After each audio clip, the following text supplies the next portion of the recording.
Hello. Good afternoon, everybody. We have a special guest with us today who will speak momentarily. But first, I would like to begin with a message from the White House to the families of the victims in the brutal murder case in Idaho, who were sharing their heart-wrenching stories about their loved ones before the court today and addressing the evil killer who took 4 precious souls. We are so sorry for the grief and the pain you have experienced at the hands of such a vicious and evil killer. Our nation grieves with you, and we will never forget the precious souls who were lost in this horrific act of evil. If it were up to the president, he would have forced this monster to publicly explain why he chose to steal these innocent souls. May God bless and watch over everyone affected by this unimaginable tragedy, especially the parents who lost their children. Let me begin with a few scheduling items off the top. Later this afternoon, President Trump will deliver the keynote address at the Winning the AI Race Summit here in Washington, D.C. President Trump believes it is non-negotiable that the United States wins the AI race, which is why today, President Trump will announce a bold and comprehensive AI action plan to sustain and enhance America's global AI dominance. Under President Trump's leadership, our country will lead the world in AI to secure a brighter future for all Americans, massively grow our economy, and protect our national security. The president will also sign 3 executive orders at the event this afternoon. On Friday morning, President Trump will travel to Scotland for a working visit that will include a bilateral meeting with Prime Minister Starmer to refine the historic U.S.-UK trade deal. On the topic of trade, yesterday, President Trump accomplished something no other president has ever achieved. The president secured and announced 3 major trade deals with the Philippines, Indonesia, and Japan, all in one day. President Trump is finally putting a stop to our country getting ripped off.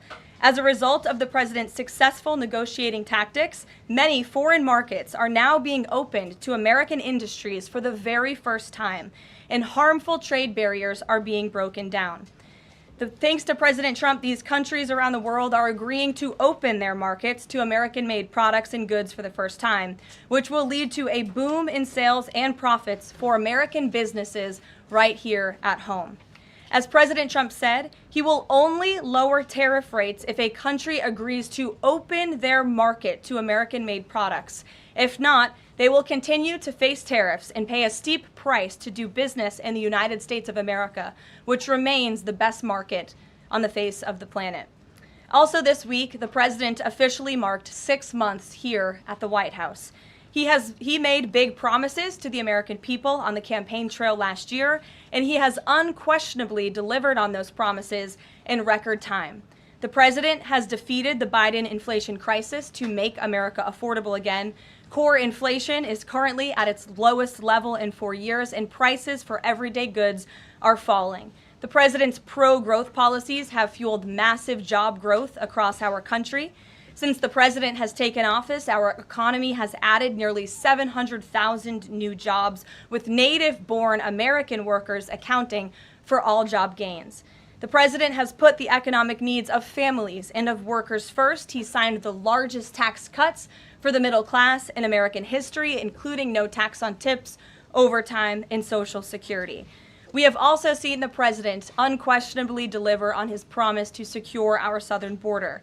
He has ended Biden's illegal alien invasion, and for 2 months in a row, 0 illegal aliens were released into our country. The president has also, as you all know, initiated the largest mass deportation campaign in American history. The president has also restored law and order to make America safe again, another campaign promise he vowed to the American public. The United States of America is currently on track for its lowest murder rate on record, following this shift from the last administration to the Trump administration.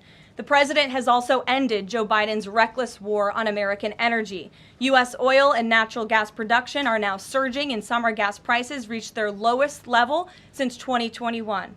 The president has also rebuilt our military, another campaign promise. He just signed the largest military investment in decades to modernize our armed forces with cutting-edge technology to replenish our stockpiles and provide American troops with the best equipment in the world. The U.S. Army, Navy, Air Force, and Space Force have all reached their recruitment goals months in advance. The president has restored America's standing on the world stage, brought back peace through strength, and brokered numerous peace agreements to end wars. Again, all of this in just 6 months. He obliterated Iran's nuclear program to end the war between Israel and Iran, got NATO members to raise their defense spending to 5% of GDP, and secured a ceasefire between India and Pakistan, as well as brokering a historic agreement between Rwanda and the Democratic Republic of the Congo. The president has already received 3 different Nobel Peace Prize nominations for his peacemaking efforts. Again, all of this progress, all of these accomplishments have occurred in just 6 months. We are truly just getting started, and we look forward to working with all of you for the next 3.5 years. On another matter, over the past few days, Director of National Intelligence Tulsi Gabbard has unveiled shocking new evidence that former President Barack Obama and top aides in the Obama administration conspired to subvert President Trump's 2016 election victory and undermine the democratic will of the American people. While publicly pretending to engage in a peaceful transfer of power, in private, former President Obama went to great and nefarious lengths to try to sow discord among the public and sabotage his successor, President Trump. The new evidence released by the Director of National Intelligence, who is here with me today, confirms that the Obama administration manufactured politicized intelligence, which was later used as the justification for baseless smears against President Trump in an effort to try to delegitimize his victory before he even took the oath of office. The truth is that President Trump never had anything to do with Russia, and the Russia collusion hoax was a massive fraud perpetuated on the American people from the very beginning. And the worst part of this is Obama knew that truth, and so did all of the other corrupt officials involved in this scam, including former CIA Director John Brennan, former Director of National Intelligence James Clapper, former FBI Director James Comey, former Deputy Director Andrew McCabe, and many others. Director of National Intelligence Gabbard's report further confirms what we already knew. There was no collusion, no corruption, except on the part of Barack Obama and the weaponized intelligence agencies at the time. The Russia hoax was a blatant lie, all ginned up by Democrat political operatives that were signed off on by then President Obama and leaked to the news media to launch a years-long witch hunt against President Trump and his first administration. Allies of the president, including his own son, Donald Trump Jr., were disgustingly smeared as Russian assets, and some even had their lives destroyed because of this vicious lie. The president's first 2 years in office had this fake distraction hanging over it, and endless resources, time, and political capital were spent having to debunk these lies from the highest levels of our government.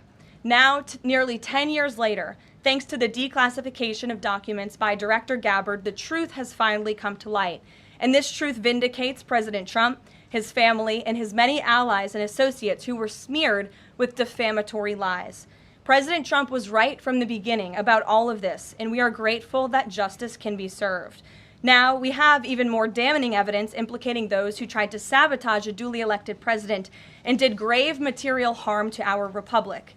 Thanks to additional important work done by CIA Director Ratcliffe, Committee Chairman Rick Crawford over the past few months, a newly declassified 2020 report prepared by the House Permanent Select Committee on Intelligence, which DNI Director Gabbard has declassified, found that the intel community did not have any direct information that Russian President Vladimir Putin wanted to help elect President Trump in 2016. And in fact, Russia was actively preparing for a Hillary Clinton victory.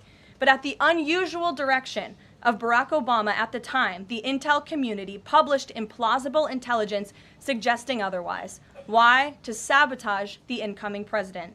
This is truly one of the greatest political scandals in American history. And reporters at legacy outlets, some of which are sitting in this room today, like the New York Times and the Washington Post, were ridiculously awarded Pulitzer Prizes for their perpetuation of this hoax. It's well past time for those awards to be stripped from the journalists who receive them. It is not journalism to propagate political disinformation in service of the Democrat Party and those in the intelligence community who hand over out of context and fake intelligence to push a false political narrative. I will now pass it over to the Director of National Intelligence, Tulsi Gabbard, to speak more about all of this, and then we will open it up for questions afterwards. Tulsi, thank you for being here. Thank you very much. Good afternoon. At President Trump's direction and with the support and coordination with the House Intelligence Committee Chairman Rick Crawford, today we've released a declassified Oversight Majority Staff report that was produced in September of 2020. The stunning revelations that we are releasing today should be of concern to every American. This is not about Democrats or Republicans. This has to do with the integrity of our democratic republic and American voters having faith that the votes cast will count. There is irrefutable evidence that detail how President Obama and his national security team directed the creation of an intelligence community assessment that they knew was false. They knew it would promote this contrived narrative that Russia interfered in the 2016 election to help President Trump win, selling it to the American people as though it were true. It wasn't. The report that we released today shows in great detail how they carried this out. They manufactured findings from shoddy sources. They suppressed evidence and credible intelligence that disproved their false claims. They disobeyed traditional tradecraft intelligence community standards and withheld the truth from the American people. In doing so, they conspired to subvert the will of the American people who elected Donald Trump in that election in November of 2016. They worked with their partners in the media to promote this lie, ultimately to undermine the legitimacy of President Trump and launching what would be a years-long coup against him and his administration. We're here today because the American people deserve the truth, they deserve accountability, and they deserve justice. The records that we released on Friday that were ODNI records, Senator Chuck Grassley's release on Monday of what is known as the Clinton Annex, which was an appendix to the Department of Justice Office of Inspector General's 2018 report, as well as the House Intelligence Committee's majority oversight report that we're releasing today, all come back to and confirm the same report. There was a gross politicization and manipulation of intelligence by the Obama administration intended to delegitimize President Trump even before he was inaugurated, ultimately usurping the will of the American people.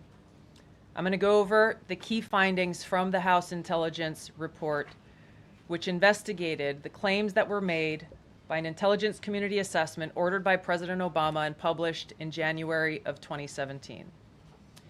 First, Putin's principal interests relating to the 2016 election were to undermine faith in the U.S. democratic process, not show any preference of a certain candidate. In fact, this report shows Putin held back from leaking compromising material on Hillary Clinton prior to the election, instead planning to release it after the election to weaken what Moscow viewed as an inevitable Clinton presidency.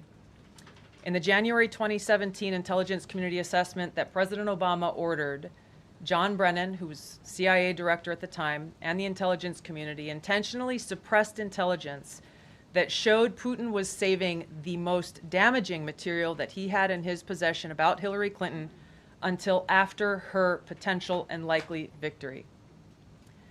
The report goes into great detail about the information that Russia and Putin had on Hillary Clinton, which included possible criminal acts like secret meetings with multiple named U.S. religious organizations in which State Department officials offered, in exchange for supporting Secretary Clinton's campaign for the presidency, significant increases in financing from the State Department.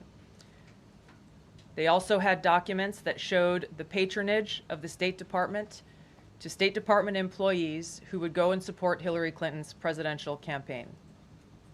There were high-level DNC emails that detailed evidence of Hillary's, quote, psycho-emotional problems, uncontrolled fits of anger, aggression, and cheerfulness, and that then Secretary Clinton was allegedly on a daily regimen of heavy tranquilizers. Then CIA Director Brennan and the intelligence community mischaracterized intelligence and relied on dubious substandard sources to create a contrived false narrative that Putin developed a quote-unquote clear preference for Trump. Brennan and the IC misled lawmakers by referencing the debunked Steele dossier to assess quote-unquote Russia's plans and intentions, falsely suggesting that this dossier had intelligence value when he knew that it was discredited. The intelligence community excluded significant intelligence and ignored or selectively quoted reliable intelligence that contradicted the intelligence community assessment's key findings on Putin's alleged support for Trump. Including this intelligence reporting would have exposed the ICA's claim as implausible, if not ridiculous. The intelligence community assessment omitted reliably sourced information, such as how some Russian intelligence officials were quote-unquote planning for candidate Hillary Clinton's victory, while others assessed neither Trump nor Clinton would respect Russia's interests. As was reflected in the ODNI documents that we released on Friday, multiple intelligence community assessments released in the months leading up to the November 2016 election concluded that Russia had neither the intent nor capability to impact the outcome of the US election. On December 5th of 2016, the FBI and ODNI gave the House Intelligence Committee its first post-election classified briefing, in which there was no mention of Putin aspiring to elect Trump by either agency. The Presidential Daily Brief, drafted on December 8th of 2016, stated that no Russian or criminal actors impacted vote counts. This document was pulled just hours before it was to be published due to quote-unquote new guidance. If it had been published, it would have been briefed to both President Obama and President-elect Donald Trump. On December 9th, 2016, a National Security Council meeting was called to gather President Obama's senior national security officials, which included CIA Director Brennan, then Obama DNI James Clapper, Susan Rice, and others. Following that secret meeting, DNI Clapper's assistant sent an email to the intelligence community with the subject line, POTUS tasking on Russia election meddling, tasking ODNI leaders to create a new assessment per the president's request. The House Intelligence Committee Oversight Report that we released today reveals that, quote, unlike routine intelligence community analysis, the intelligence community assessment was a high-profile product ordered by the president, President Obama. It directed senior intelligence community agency heads and created an intelligence community assessment limited to just 5 analysts, using one principal drafter. This is not something that occurs in the normal path of producing an intelligence community assessment that reflects the views across the intelligence community. The production of this intelligence community assessment was subject to unusual directives directly from the president and senior political appointees, especially the former director of the CIA, John Brennan. The House Intelligence Committee Oversight Report also shows how later that same day, on December 9th, Brennan ordered the publication of quote-unquote substandard reporting on Russian activities, which had previously been withheld from publication of prior assessments because the information was judged, quote, to have not met long-standing publication standards. Some of the information later used in the Obama-ordered assessment over the objections of veteran CIA officers was, quote-unquote, unclear or from unknown sources. The Intelligence Committee's Oversight Report reveals that CIA Director Brennan overruled senior CIA officers who challenged the Obama-ordered intelligence assessment, stating, quote, we don't have direct information that Putin wanted to get Trump elected. Yet, the Obama-directed assessment was published on January 6, 2017, which explicitly stated, quote, we assess Putin and the Russian government aspired to help President-elect Trump's election chances when possible by discrediting Secretary Clinton and publicly contrasting her unfavorably to him, end of quote. The CIA and FBI, then led by John Brennan and James Comey, expressed high confidence in this judgment, while the NSA expressed moderate confidence. Yet, as the report we released today shows, the ICA, the Intelligence Community Assessment, did not cite any report where Putin indicated helping Trump win was an objective. The opposite is true.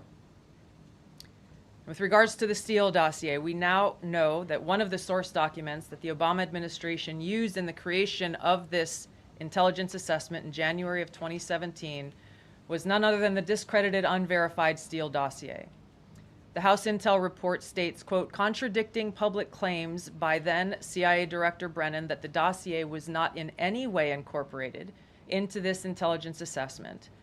The dossier was referenced in the intelligence assessment's main body text and further detailed in a 2-page assessment annex.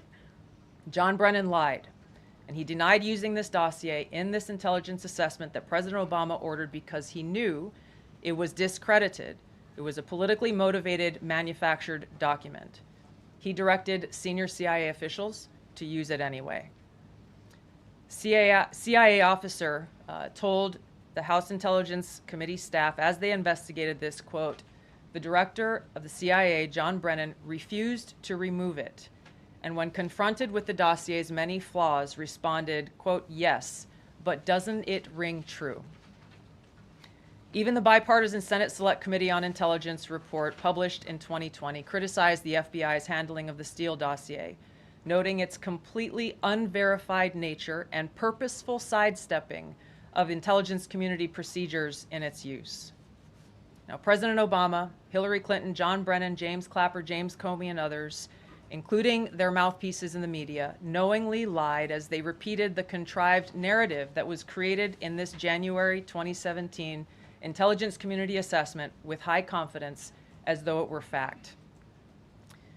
John Brennan, as CIA director, stated in a memo to his agency staff in December of 2016, saying, quote, "There is strong consensus among us on the scope, nature, and intent of Russian interference in our presidential election." This was reported by NBC News, confirming that Brennan, along with James Clapper and James Comey, agreed with the CIA's assessment that Russia intervened to help Trump win the presidency. As Obama's Director of National Intelligence, James Clapper was tasked with overseeing the creation of this assessment in January of 2017 by President Obama, and he expressed confidence in its findings. In a 2018 interview with the Harvard Gazette, he talked about how he provided Trump with the same classified assessment that President Obama received, which included the high confidence judgment that Putin directly ordered the hacking and election interference. Clapper then went on to add, "I think they, the Russians, actually influenced the outcome." This is a brief summary of the details that you'll find within the House Majority Staff's report in their investigation into the Obama-directed January 2017 Intelligence Community Assessment that leads us to the very same conclusion that we announced in the release of our documents on Friday. The implications of this are far-reaching and have to do with the integrity of our democratic republic. It has to do with an outgoing president taking action to manufacture intelligence to undermine and usurp the will of the American people in that election and launch what would be a years-long coup against the incoming President of the United States, Donald Trump. Thank you. Well, thank you, Tulsi. And we do want to take questions on this topic while the director has time for this topic. She will leave. I'm happy to take questions on other matters after that. But if anyone has questions for Director Gabbard, you're welcome to ask them. We'll start with our new media seat as always. Emily, go ahead. Thank you. And Director Gabbard, this one is for you. Do you believe that any of this new information implicates former President Obama in criminal behavior? We have referred and will continue to refer all of these documents to the Department of Justice and the FBI to investigate the criminal implications of this. For even former President Obama? Correct. The evidence that we have found and that we have released directly point to President Obama leading the manufacturing of this intelligence assessment. There are multiple pieces of evidence and intelligence that confirm that fact. Ed, go ahead. Director Gabbard, thank you. So just to, two questions, but to begin on that. The President yesterday, you've inferred that the former President helped lead a coup. Based on what you now see, do you believe President Obama is guilty of treason? I'm leaving the criminal charges to the Department of Justice. I am not an attorney, but as I've said previously, when you look at the intent behind creating a fake manufactured intelligence document that directly contradicts multiple assessments that were created by the intelligence community, the expressed intent and what followed afterward can only be described as a years-long coup and a treasonous conspiracy against the American people, our republic, and an attempt to undermine President Trump's administration. The Senate Intelligence Committee spent several years looking into this and unanimously agreed in a bipartisan fashion, Secretary of State Rubio was a member of that committee, that there was no political interference. There was a years-long Justice Department investigation into this as well that also concluded no political interference. So help us from a 50,000-foot level, explain, what do you now have that refutes those two Sure. conclusions? I will encourage you, in my role as the Director of National Intelligence, my job, again, as I said when I came into this role, was to make sure that we are telling the truth to the American people and that we are ensuring that the intelligence community is not being politicized.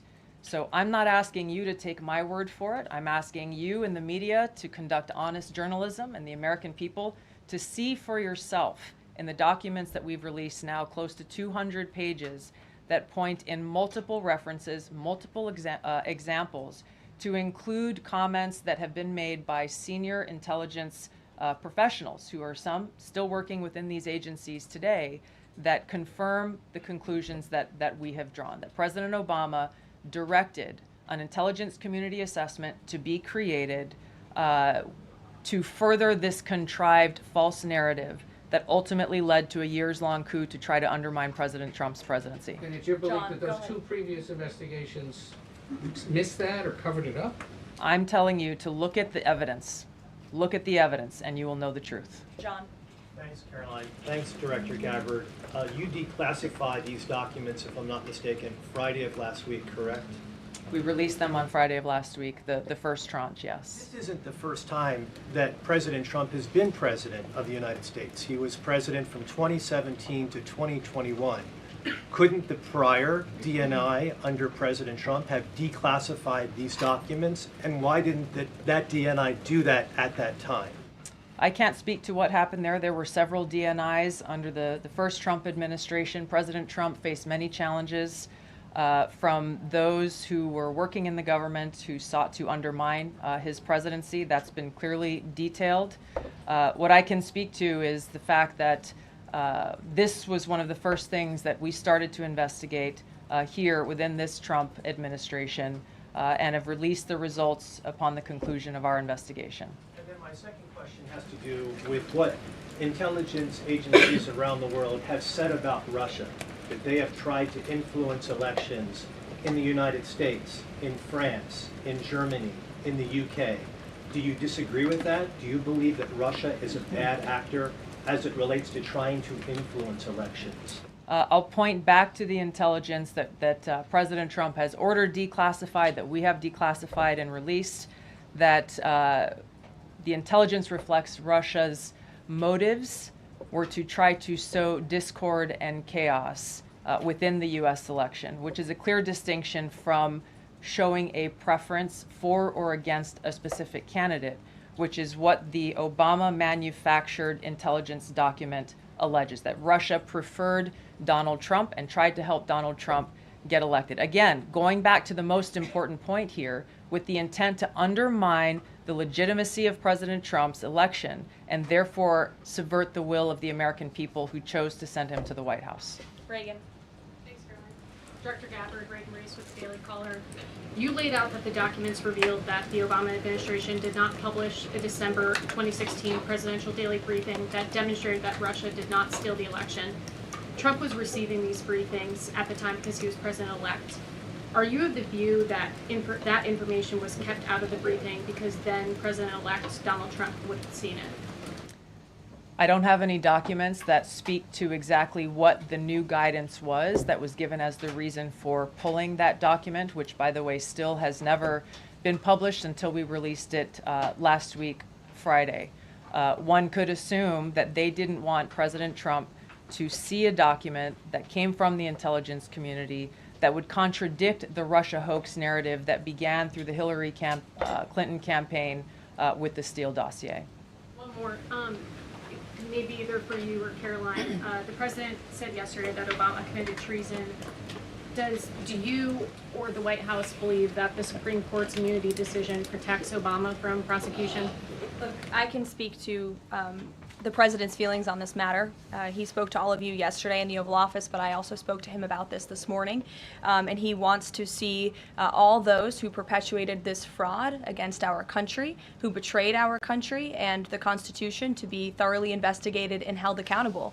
And it's been 10 years of this. And I would just add based on everything the director has said and declassified, all of you in this room should go through it and take a look at this report and review the intelligence, because unfortunately that hasn't happened. And many of the people who perpetuated this hoax, Clapper, Andy McCabe, James Comey, and many others, have been hired by major networks in this room to go on television and continue to spew these lies, knowing that they are lies. And if you all recall, just flashback to 2016 and the years after, the entire Trump 1 presidency was embroiled in this scandal that was perpetuated by the Democrat Party. And you had major Democrat Party officials in this city, namely Adam Schiff, Hillary Clinton, Elizabeth Warren, who went on television and told the American people Donald Trump is an asset of Russia. It was a lie. They always knew it. Hillary Clinton herself said that President Trump would be a puppet for Putin. Senator Tim Kaine at the time called President Trump Vladimir Putin's defense lawyer. Adam Schiff stated, and one of the worst things a lawmaker can do is to tell the American people, I know something you don't know, it's just classified and I can't tell you. And that's what he said. I can tell you that the case is more than that. I can't go into the particulars, but there is more than circumstantial evidence now. And not enough people in this room, not enough journalists in this country pushed Adam Schiff to say, what are you talking about? What evidence do you have? Everybody just ran with the lies, and it led to impeachments. It led to the division of our country. Unfortunately, so many Americans, from listening to outlets in this room, believed in these lies. And it's a complete scam, and it's a scandal, and the president wants to see accountability for that. Phil. Thank you. Question for Director Gabbard. A spokesperson for former President Obama said in a statement earlier this week, quote, nothing in the documents issued last week undercuts the widely accepted conclusion that Russia worked to influence the 2016 election but did not successfully manipulate any votes. How do you respond to critics like former President Obama and also others on the Hill who say that the administration is conflating apples and oranges here, conflating allegations of actual hacking of voter machines and allegations of interference generally? I think it's a disservice to the American people that former President Obama's office and others who are criticizing the transparency that is being delivered by releasing these documents. They are doing a disservice to the American people and trying to deflect away from their culpability in what is a historic scandal and negative action towards the American people and our democratic republic. The answer to that statement can very clearly be found throughout all of the documents that we have released. Again, showing that Russia has took action to try to sow discord in the election, but showed no preference for or against any singular candidate. You've long been an opponent of weaponization in government. How do you respond to criticism that referring Obama administration officials and even potentially the former president is just more weaponization and this is a potential race to the bottom? I think that's a very disrespectful attack on the American people who deserve the truth. They deserve to have faith and trust in the integrity of our democratic republic, which has been undermined by President Obama through his direction of this manufactured fake intelligence document, knowing that it was filled with lies and knowing that it would and could then be used for all of the actions that came after. Karoline, and I would just add, there needs to be accountability for that weaponization, Phil, that we've seen. And no one has been a victim of the weaponized government more than President Trump, not just because of this political scandal. You all recall his house was raided. So I think, it's very disingenuous for people to say, how dare they speak of former President Obama about this based on evidence and based on intelligence, when the former President of the United States, Donald Trump's home was raided, when he was forced to sit in a Manhattan courtroom and many other courtrooms across the country for crimes he never committed, when he was impeached and indicted, and the entire country witnessed that. That's the weaponization of justice. Now the president is back because the American people see the truth. Nearly 80 million Americans reelected him back to this office, and he believes that we need to have justice and accountability. And I think the nearly 80 million Americans who reelected him agree with that. Caitlin. Thank you, Caroline. Two questions for Director Gabbard just on this. Director Gabbard, you referenced the past intelligence reports and assessments on this, including that 2017 one that was signed off, as Ed noted, by every Republican on the Senate Intelligence Community, including the acting chair of the time, now Secretary of State Marco Rubio, who said in a statement that they did not find any evidence of Russian collusion, but they did find, however, is very troubling, and they found irrefutable evidence of Russian meddling. One, are you saying that he's wrong in that statement that he made then? And secondly, what would you say to people who believe that you're only releasing these documents now to improve your standing with the president after he said that your intelligence assessments were wrong? Well, first, I want to correct something that you stated, which was citing the Senate Intelligence Committee's report as being one and the same. I think you said the intelligence community. The Senate Intelligence Committee has a very different function than the Office of the Director of National Intelligence. The evidence and the intelligence that has been declassified and released is irrefutable.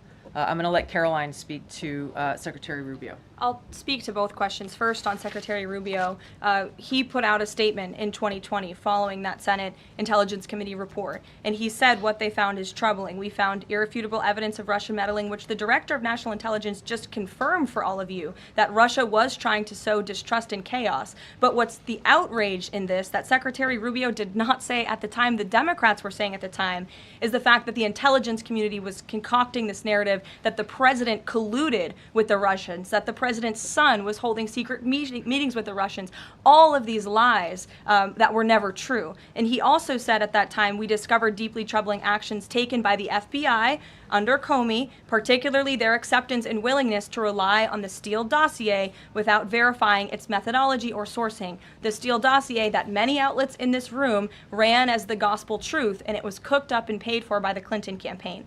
As for your second question, Caitlin, I think, who is saying that she would release this to try to boost her standing with the president? Who has said that? Well, the president has publicly undermined her when it came to Iran. He said she was wrong. He told me that she didn't know what she was talking about. That was on Air Force One on camera. The only people who are suggesting that the Director of National Intelligence would release evidence to try to boost her standing with the president are the people in this room who constantly try to sow distrust and chaos amongst the president's cabinet, and it is not working. I will just answer your question directly. I am with the President of the United States every day. He has the utmost confidence in Director Gabbard. He always has. He continues to, and that is true of his entire cabinet, who is all working as one team to deliver on the promises this president made. Does anyone else have questions for Director Gabbard? And then we'll turn it over to a couple other questions. Christian, go ahead. Yeah, thank you. Director Gabbard, two follow-ups on questions that have been asked. You mentioned the previous DNIs during the president's first term. One of them reports to you right now, if I'm not mistaken, John Ratcliffe.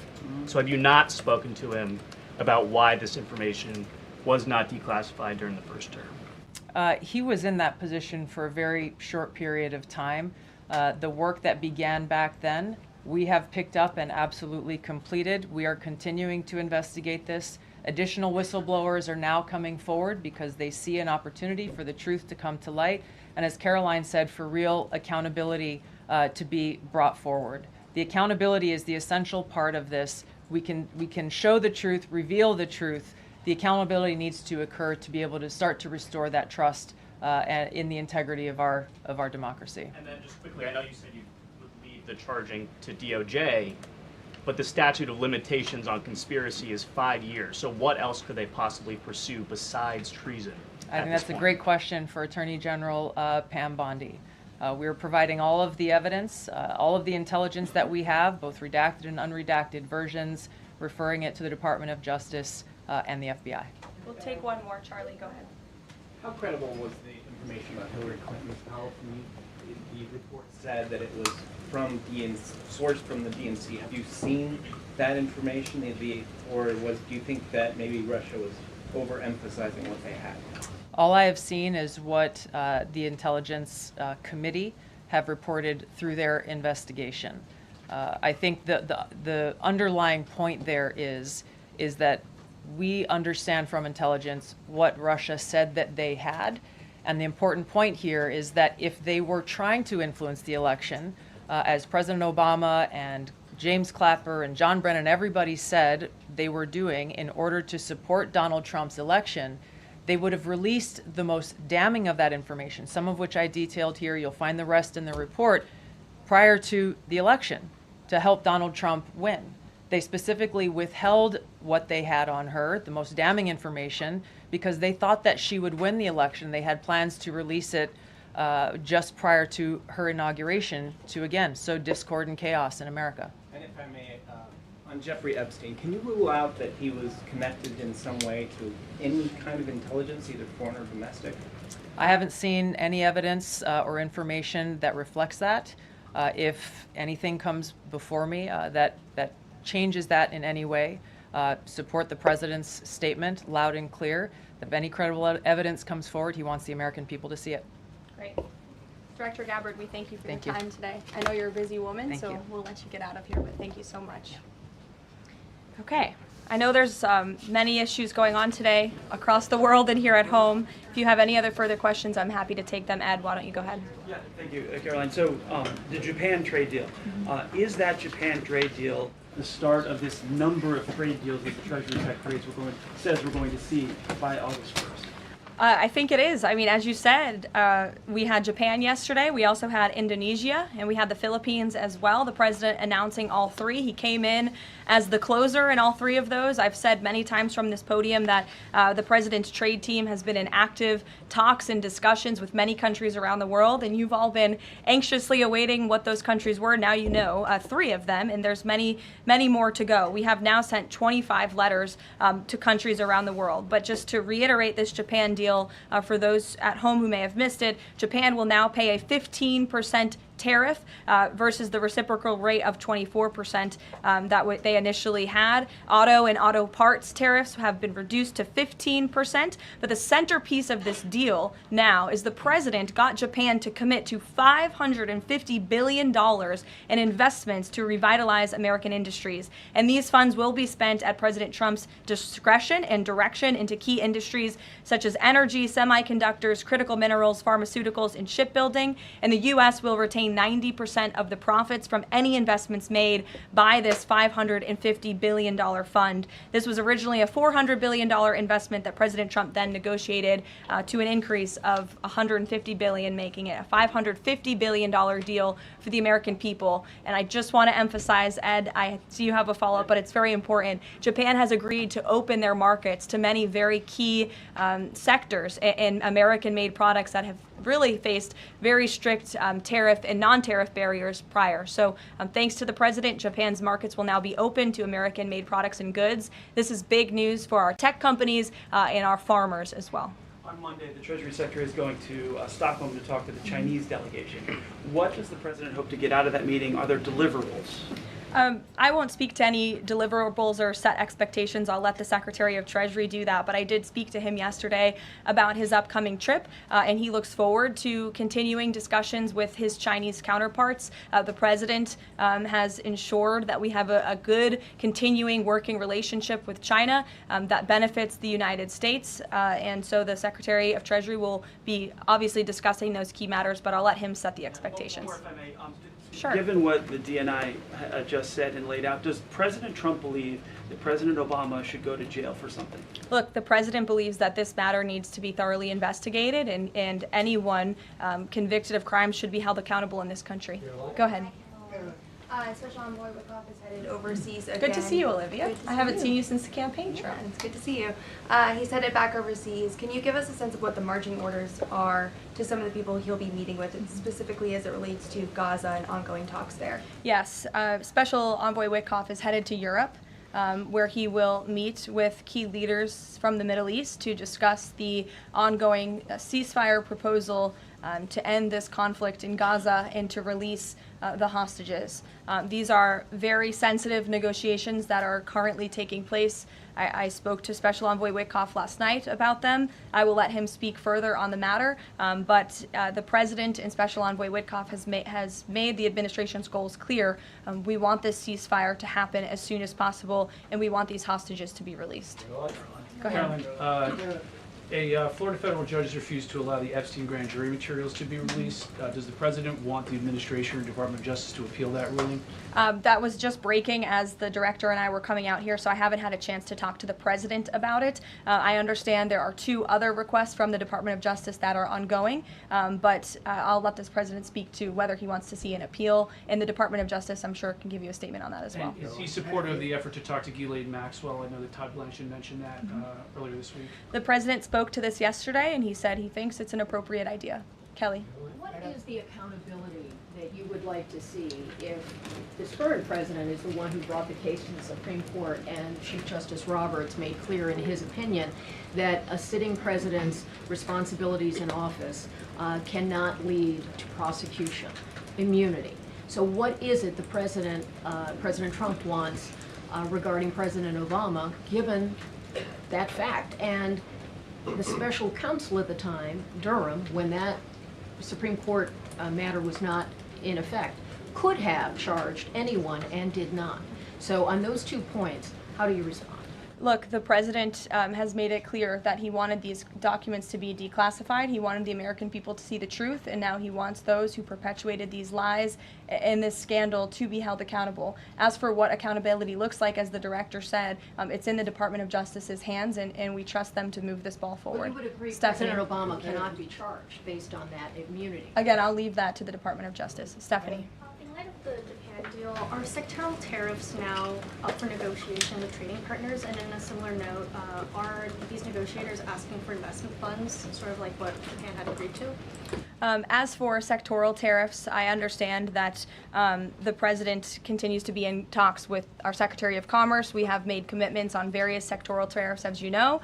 The Department of Commerce has initiated studies to then move forward with implementing those sectoral tariffs. So I would defer you to them for further comment. Meredith. I wanted to ask if the White House has any update on the Commerce Department employee who's been detained or banned from exiting China, and if there are any efforts to get him out.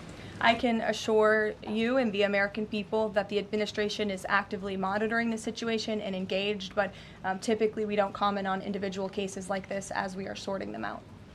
Sure. Yeah. Behind you, Dr. Harper, sorry. Go ahead, to the lady sitting down in the blue. Yes. Okay. What's your name? What's your name? My name is Karoline also. Karoline Voda with the Center Square. Great.